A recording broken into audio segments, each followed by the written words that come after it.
Okay, so now let's check the status. The job is completed here, right?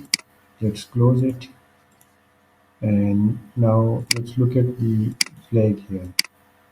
So we have the last flag, and its last flag of 500 unloading. This is for loading. Um, if we look at the strange here, so after unloading we have this much deformation here, and if I assume a path here, go to um, path here and call it routing depth, then let's say I am trying to find the routing depth here at the unloading flag. Click on done, click on OK. Let's go back to the code that I generated here.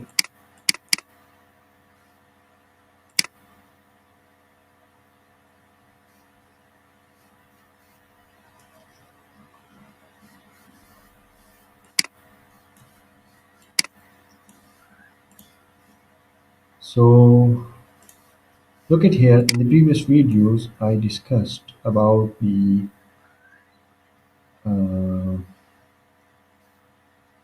flags here. The first one is for loading scenario and another one is for unloading scenario. So this 9999 falls in the category of unloading scenario according to the amplitude that we have generated here, and this is the 5000 cycle 998. So it's according to these flags that we have defined here are based on what we call uh, loading scenarios. So yeah, let's go to the and you remember that I explained everything here according to this book.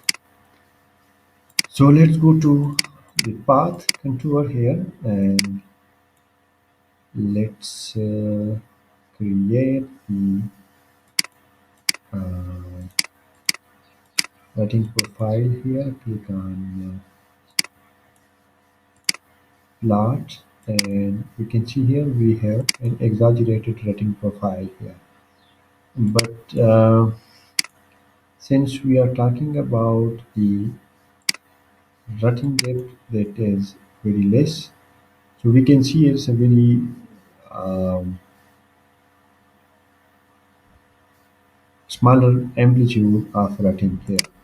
So similarly, if we go to the strains here and we look at the strains, so we have this much of undeformed. These are deformed strains and residual strains, and these are deformed strains that we are getting here. So this is something that we are getting here. If I go to options, common, and convert it to 100 or 1000,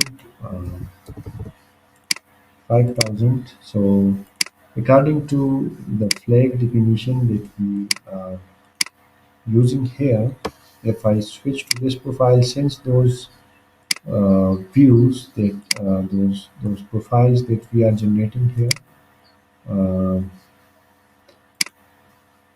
these are in this way. You can look at the deformation, you can look at the rutting deformation here, and you can see here some deformation exists, permanent deformation. But since we have defined these flags as for unloading scenarios, so this is permanent rutting deformation here. So this is how you can follow this video series and this ebook that I have written here, and you will be able to generate a very perfect cyclic loading protocol and incorporate it and integrate it in the ABAQUS environment. And also, if you are facing some problems, I'll be able to guide you accordingly as per the scenarios that I discussed here. And I'm planning to include another detailed course on how to set the uh, repetitive loading protocols for transportation engineering purpose for flexible payments. So, just in case if you are interested in watching this video series, um, you need to make sure that you have purchased this book, because it's really important for the repetitive cyclic loading protocols, and you will be able to generate various kinds of uh, loading profiles when you understand the coding scenarios here. Thank you so much for watching. Have a good day. Allah Hafiz.